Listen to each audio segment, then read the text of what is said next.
ഈശോമിശിഹായിക്ക് സ്തുതിയായിരിക്കട്ടെ. വിശുദ്ധ മർക്കോസ് അറിയിച്ച സുവിശേഷം 4-ാം അധ്യായം 11-ാം വാക്യം.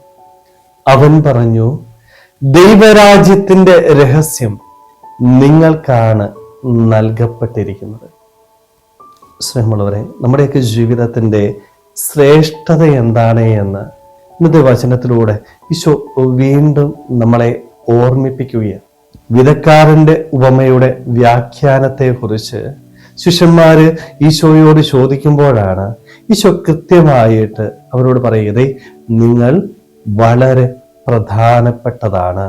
ദൈവരാജ്യത്തിന്റെ രഹസ്യം അറിയാനായിട്ടും അത് നേടിയെടുക്കാനായിട്ടും പ്രത്യേകമായിട്ട് വിളിക്കപ്പെട്ടവരാണ് നിങ്ങൾ. നിങ്ങളുടെ ജീവിതത്തിന്റെ ശ്രേഷ്ഠത മനസ്സിലാക്കാനായിട്ട് നിങ്ങൾക്ക് സാധിക്കണം. ഒരുപക്ഷെ നമുക്കൊക്കെ ഇന്ന് നമ്മൾ ആരാണ് എന്ന് തിരിച്ചറിയാനായിട്ട് പറ്റുന്നില്ല.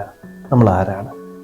മാമോദീസായിലൂടെ ദൈവത്തിന്റെ മകനും മകളുമായിട്ട് വിളിക്കപ്പെട്ടവരാണ് നമ്മൾ.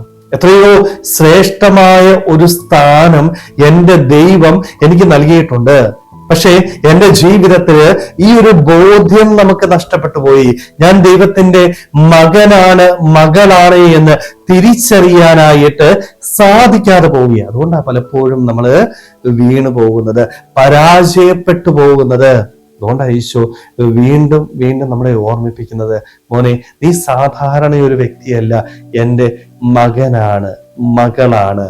ആ സ്ഥാനം തിരിച്ചറിയാനായിട്ട് അതനുസരിച്ച് ജീവിക്കാനായിട്ട് നിനക്ക് സാധിക്കണം. നിനക്ക് ദൈവരാജ്യം നേടിയെടുക്കാനായിട്ട് സാധിക്കും.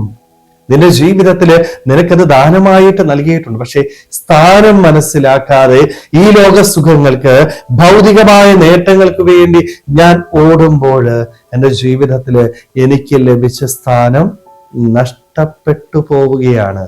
സ്നേഹമുള്ളവരെ, എത്രമാത്രം ഈ ഒരു ബോധ്യം നമ്മുടെ ജീവിതത്തിൽ ഏറ്റെടുക്കാനായിട്ട് നമുക്ക് സാധിച്ചിട്ടുണ്ട്. ഇന്നും പലപ്പോഴും നമ്മൾ ഈ സ്ഥാനം മനസ്സിലാക്കാതെ നൈമിഷികമായ സുഖങ്ങളുടെ പിന്നാലെ ഓടുന്ന വ്യക്തികളായിട്ട് മാറുന്നുണ്ട്, അല്ലെ? ചില ഭൗതിക നേട്ടങ്ങൾ കിട്ടുവാൻ വേണ്ടി ദൈവത്തെ ഉപേക്ഷിച്ച് ലോക സുഖങ്ങളുടെ പിന്നാലെ നമ്മൾ ഓടുകയാണ്. അവിടെയൊക്കെ നമുക്ക് ലഭിക്കാൻ പോകുന്നത് പരാജയം മാത്രമാണ്. അതുകൊണ്ടാണ് എൻ്റെ ഈശോ എന്നോട് കൃത്യമായിട്ട് പറയുന്നത്, മോനെ, നിന്റെ സ്ഥാനം മനസ്സിലാക്കിക്കൊണ്ട് ദൈവരാജ്യം നേടിയെടുക്കാനായിട്ട് നീ തയ്യാറാവേ. സ്നേഹമുള്ളവരെ, അതുകൊണ്ട് നമുക്കും നമ്മുടെ ജീവിതത്തിന്റെ ശ്രേഷ്ഠത മനസ്സിലാക്കാം. നമ്മൾ സാധാരണ മനുഷ്യരല്ല കേട്ടോ.